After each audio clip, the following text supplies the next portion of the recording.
como são cães sem pluma.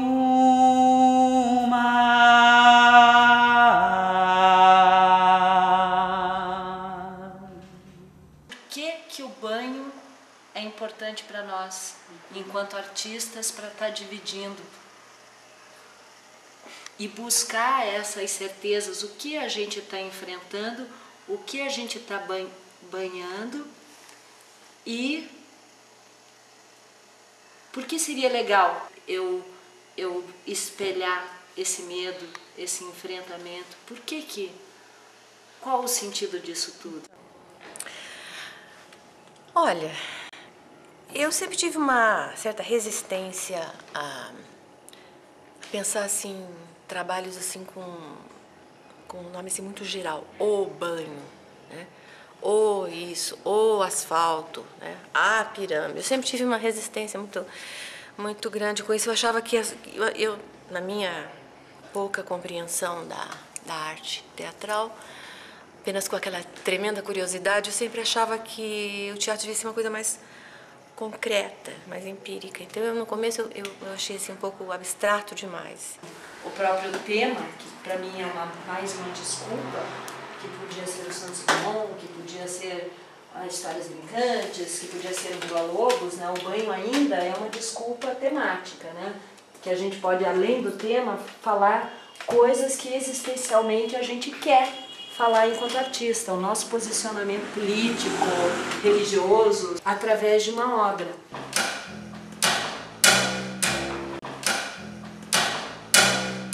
Esse animal não tem nada de bonitinho. Nada de bonitinho. Ele é por instinto. Talvez a gente tenha que encontrar muito mais do que assim uma desculpa teórica, né? Fazer desse banho uma coisa que compartilhamos juntos e acreditamos juntos de tal forma que quem assiste também compartilha. Se a gente acha de verdade o porquê de estar se despindo para que o outro veja, talvez a gente consiga ritualizar e trazer o público para junto e dentro desse banho.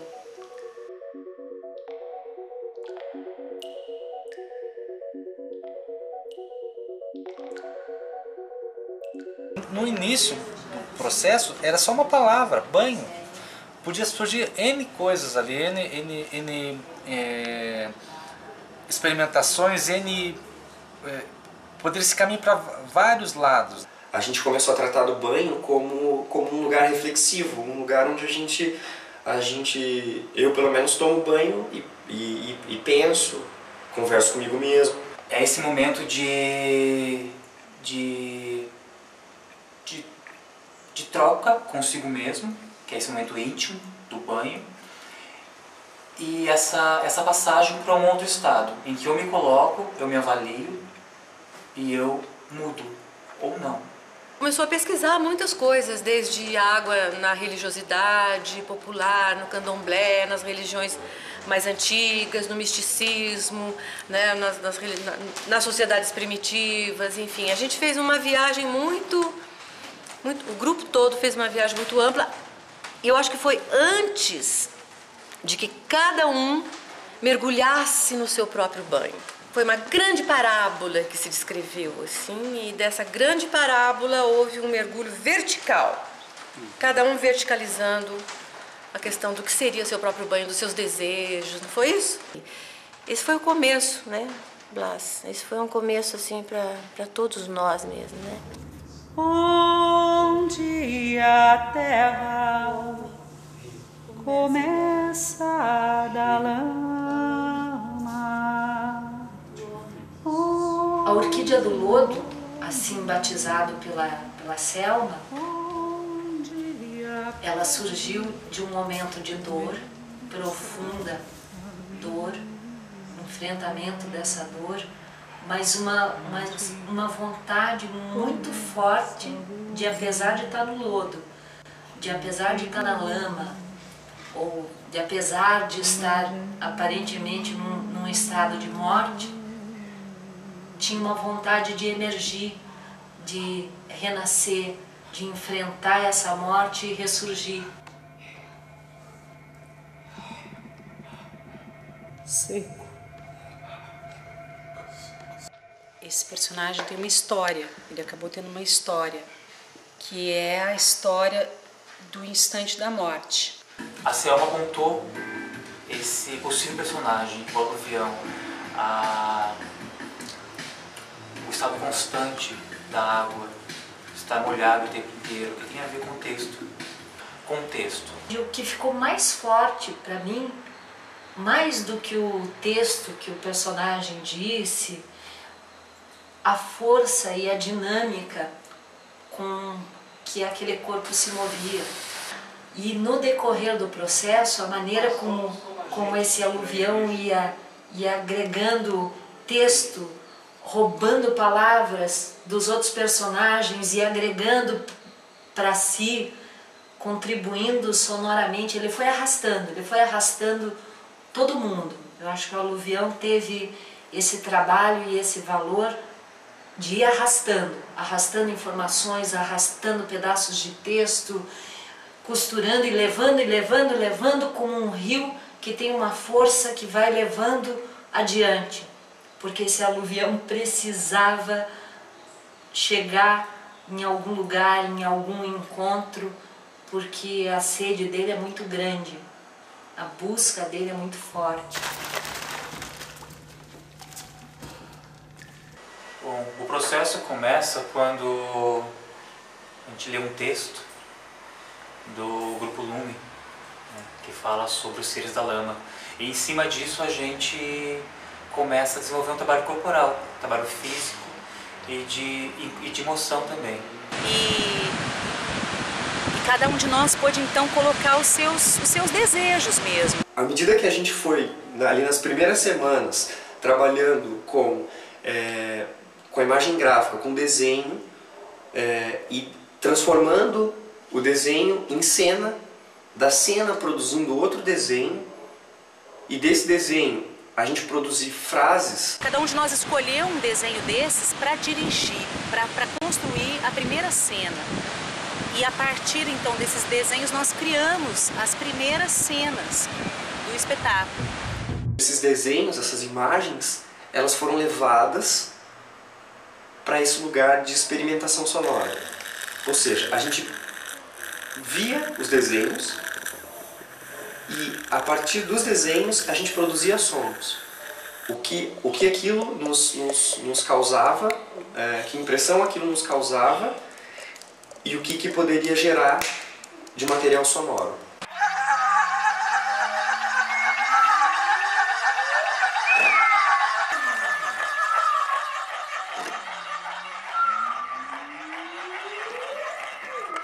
Mas muito forte foi um exercício que o pessoal compartilhou a lama, que foi mais do que um exercício, foi um ritual. Quando eu vi aquilo e comecei a perceber assim como os atores estavam manipulando aquele barro, estavam se moldando com aquele barro, e um mexendo no outro, e um mexendo no barro, e aquela água que estava entrando naquela situação, para mim me pareceu uma situação da criação, entendeu? O ato criador, mas como se Deus estivesse criando o homem, como se cada um daqueles atores fosse naquele momento alguma divindade manipulando aquele barro e fazendo dali aparecer alguma coisa. Cada um deles estava fazendo alguma coisa. E eu vi aquele ato criativo como uma coisa divina mesmo, assim. E, lógico, me lembrei do Jardim do Éden. O que ficou realmente disso foram as essências desses rios. Cada um se batizou com um desses rios do Jardim do Éden e ficaram neles a essência de um rio, como um rio que vai passando e atravessando o seu destino. Dessa experiência da lama, a gente consegue enxergar em essência o espetáculo inteiro. Que mesmo sem perceber, daí nas suas criações individuais de cena, todas elas estão registradas nesse dia, nesse momento, nessa experiência da lama. A proposta estética sonora era essa sensação mesmo, assim, da gente estar o tempo inteiro rodeado pelos sons, né? A gente está rodeado pela água, a gente é formado de água, a gente está rodeado por esses sons. Então as pessoas dentro desse cenário, dentro desse lugar rodeado de águas, também elas estão rodeadas de som, sabe? Sons da água, o som da pessoa, o som, sabe? Coisas sutis, assim. Quando eu te chamo de aguinha, é mais ou menos como eu te chamasse de alminha, porque eu vejo que o trabalho que você fez com a voz, né, não é só um trabalho externo do que sai, do que soa, mas é um trabalho também de construção dessas almas, dessas essências. Eu acho que interferiu assim enormemente em todo o corpo, não só na produção vocal.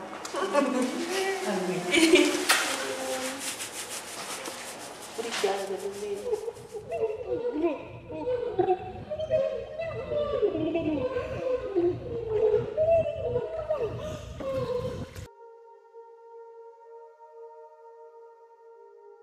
A Simone Pontes, ela foi a cenógrafa que sempre acompanhou os trabalhos da Companhia do Abração. E ela estava no banho desde que o banho ainda era papel, desde que a gente escreveu o projeto. A Simone ajudou a alicerçar os primeiros pensamentos estéticos, cenográficos do espetáculo. Infelizmente, a Simone ficou doente e não pôde concretizar o que ela havia planejado no começo com a gente. Fizemos uma visita no hospital para Simone Pontes e durante essa visita a gente teve uma conversa e durante essa conversa a Simone relatou de vários sonhos que ela estava tendo, e um deles era um sonho em que ela via um saco plástico com algo transparente dentro. E dessa vontade da Simone nasceu o cenário. Eu acho que a água tem uma coisa simbólica de transformação, de nascimento e morte. Eu acho que nada ficou explícito, né? Não tem nada explícito nesse trabalho, na verdade. Mas as coisas estão todas ali. A fragilidade, aqueles fios que são quase invisíveis, aquelas bolsas de água que são tantas coisas ali naquelas bolsinhas de água, né? Eu lembro que quando eu voltei de viagem, o trabalho já estava com um corpo bem montado, e, enfim, já tinha bastante coisa construída. Estava bem parecido com o que é apresentado hoje, assim. E já tinha uma concepção de luz, já existia uma ideia. E com certeza isso influenciou muito, assim, na criação, porque você acaba enxergando um tipo de fotografia. O espaço geográfico que a gente está trabalhando, ele é muito diferente do que a gente pega normalmente. Então essa é a diferença, assim. Se trabalhar com arena é um desafio a mais, assim. Eu acho que o cenário que foi proposto, ele é muito interessante, muito bom de se trabalhar. Eu gosto muito de trabalhar com cenários que tem esse tom mais claro. Eu acho que ajuda bastante, assim, no recurso da luz também. E a água sempre é um elemento muito bacana de se brincar, assim. Você ter possibilidade de ter um trabalho feito durante um ano, ter uma equipe que convergem, divergem, mas que tem todo esse período saudável de criação, de conversa após, e que a gente está chegando com numa estreia sem atropelos, principalmente na parte estética também, né? A questão do cenário e da iluminação, principalmente, foram brilhantes porque eles caminharam juntos desde o começo. Na minha cabeça de antropólogo, isso tudo tinha a ver com o fio que foi esticado lá do começo e que jamais se rompeu, nem pro grupo nem pra mim. Ou seja, apesar de estar estica pra cá, estica pra lá, estica pra cá, estica pra lá, eu acho que esse fio nunca se rompeu, que era o fio de pensar o banho como um instante numa conexão, numa passagem. O banho é uma passagem, que tem um antes e tem um depois, e o banho é conexão, o banho é momento de ligadura, né? Momento de é uma interlocução.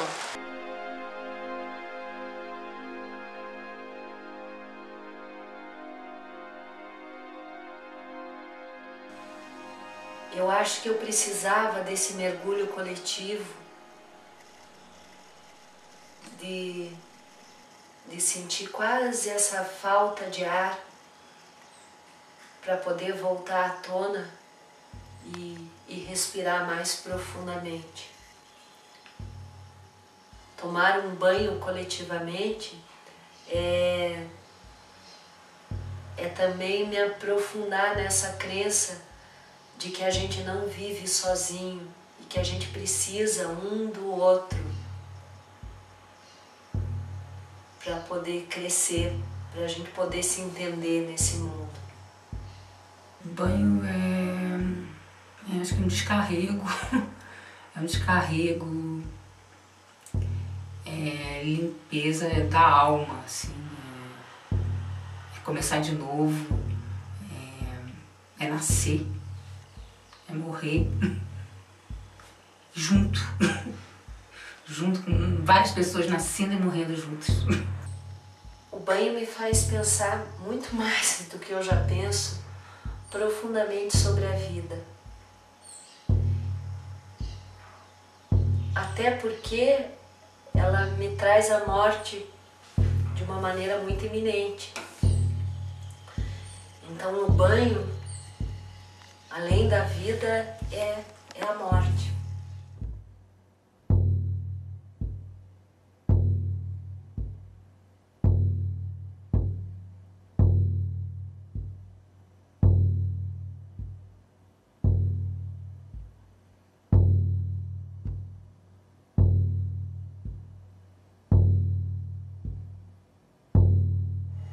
E como entender isso?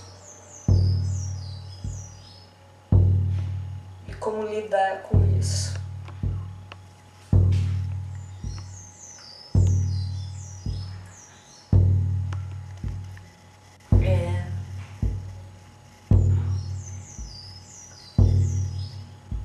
E como manter vivo as pessoas que a gente ama.